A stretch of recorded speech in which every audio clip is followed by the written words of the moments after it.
Hello everyone, and welcome back to the Wealth Code Revealed. I am your host, Sylvester, welcoming you to the Dream Team. Guys, before we get started, I want to give much respect which is due. It is arrived. The Cash Flow game by Robert Kiyosaki has arrived, guys. I highly recommend this board game. This game, guys, is an educational and financial literacy, which was never taught in the school system. And much of what I get, a lot of my research that I share with you guys come from Mr. Robert Kiyosaki himself. And it's just something that I'm super excited about. So I'm plugging the Cash Flow game. When I first bought the game, it was $200 to get this game. Now you can find the game on eBay for like 60, 70 bucks. It's definitely worth it. And that's my plug. So let's get into the nitty-gritty of how do you get the wealth code revealed. Remember yesterday, guys, we talked about the different rules that we were going to go over. There were 8 rules that we were going to cover. And first was the money is knowledge rule. Second, learn how to use debt. Third was learn how to control cash flow. Fourth was prepare for bad times and you will only know good times. 5 is the need for speed. 6 is learn the language of money. 7 is life is a team sport. Choose your team carefully. And rule number 8, since money is becoming worth less and less, learn to print your own.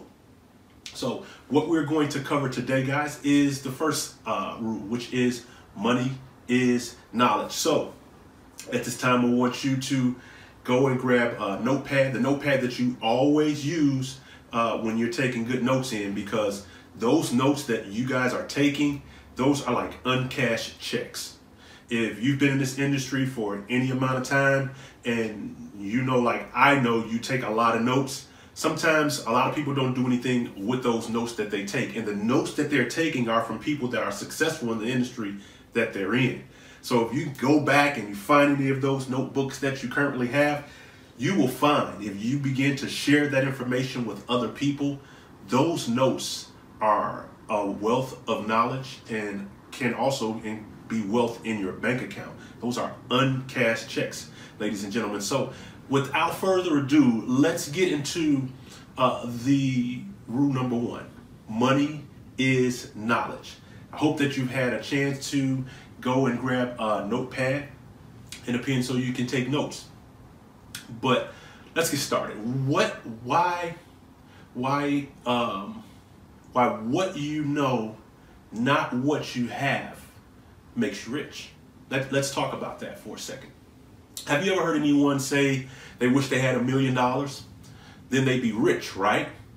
How about someone wishing they win the lottery? Then they'd be set. Of course, the world is full of people who have made $1 million and won the lottery and lost it all. They're not rich any longer.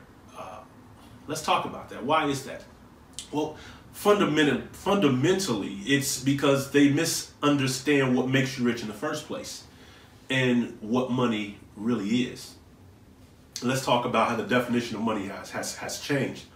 Today, traditional assets do not make you rich or financially secure. Just ask all of those quote-unquote investors who lost everything during the last Great Recession when their homes and 401ks were decimated. Today, you can lose money on business, real estate, stocks, bonds, and commodities. I mean, any asset can fail at any given time. This wasn't always the case, though. Like, remember, I talked about my granddad, you know, and his generation. They could count on the old rules of money to work for them. I mean, for the most part, the dollar was steady, so saving made sense. You know, houses rose modestly each year in value, and employers took care of you in retirement. Money, for all intents and purposes, it was money, and you could count on it. That is not the case any longer. If you trust in those things, you are in a world of hurt come retirement. There's 4 different economic ages of humanity. And the first one, let's call it the hunter-gatherer age. In the hunter-gatherer age, humans relied on nature to provide wealth. They were nomadic and went where the hunting was good and the vegetation was plentiful. You had to know how to hunt and to gather or you died. For the hunter-gatherer, the tribe was socially secure. Socioeconomically, everyone was even. They were basically all poor. I mean, nobody really had gold and riches and wealth. The next stage is the agrarian age. The agrarian age saw the rise of different classes of people. Due to the development of technology to plant and cultivate the land, those who owned the land became royalty, and those who worked it became peasants. The royals rode horses while the peasants walked. Socioeconomically, there were two groups. You had the rich, and then you had the poor. Next, you have the industrial age. While many people will place the beginning of the industrial age in the 1800s with the rise of factories, I actually think of it as beginning in like 1492 when Columbus came to North America. When Columbus struck out for the New World, it was to find new sources of valuable resources like oil, copper, tin, and rubber. But during this time, the value of real estate shifted from growing crops to providing resources. This led to the land becoming even more valuable. And three classes emerge. You have the rich, you have the middle class, and then you have the poor. That's where the middle class was birthed. Then you have the information age. It's kind of like, where we are today.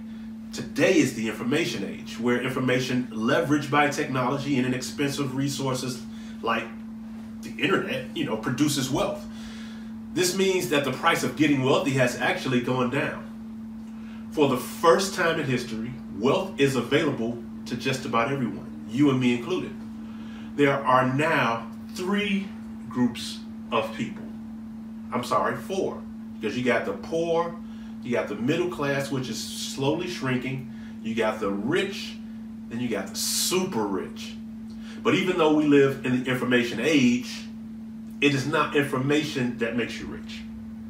And then let's talk about the difference between information and knowledge.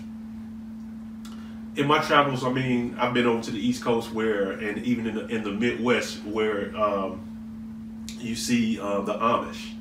I've seen the Amish texting on their cell phones while riding on the back of like a horse and carriage. So you kind of mix the two. In classrooms like all across the world, the internet is readily available and technology is second nature to these kids today. Regardless of socioeconomic class, information is largely free and abundant. For the first time in history, people can access information and learn about anything no matter where they are, no matter if they're rich or if they're poor. Now, while all of this information is valuable, it's not as valuable as knowledge. Knowledge gives you the ability to filter out unimportant information to find the important information. Knowledge gives you the power to act on information. Knowledge is what makes you rich, not information. So you say, okay, Deanna, how does the knowledge make me rich? I remember, like Robert Kiyosaki got the Rich Dad, Poor Dad. I also grew up with a dad, had an engineer dad, and I also had one of my partners whose dad was just straight business owner. He got into the tech boom and still well-to-do to this day. And my father passed away, but I'm still cool with my buddy's father. But he said oil was valuable. And many people would love to own lots of oil, but owning lots of oil won't make you rich. It's understanding how oil can make you rich that brings the wealth. For example, let me break it down. Crude oil is of little value until it's refined. That is a complicated process that requires science and equipment. It takes knowledge to refine oil and make fuel. Fuel is valuable and will make you rich, but you can't have fuel without oil. Today, it's no different in the information age. You can have all the information in the world, but without knowledge, you would still be poor. The reason Mark Zuckerberg, for instance, the guy who's actually hosting you guys to see this, he also knows how to build a team and find people smarter than him to make Facebook bigger and better. Finally, he has knowledge that information is valuable for selling. So Facebook excels at collecting our information, processing it, and selling it to advertisers who target their ads to make more money off of you. If that makes sense. It's not the information that makes Mark Zuckerberg rich. It's his ability to process and leverage it again. That's knowledge. And knowledge comes from education. We live in an age where wealth is abundant and accessible by everyone, including you. But you have to be financially educated to be able to process it and leverage it. Today, knowledge makes you rich, and a lack of knowledge makes you poor. In this brave new world that we live in, it's your knowledge that's the new money. I encourage you to increase your financial knowledge, your financial IQ, by increasing your financial education. Then you will be able to find the important information and have the knowledge to act on it.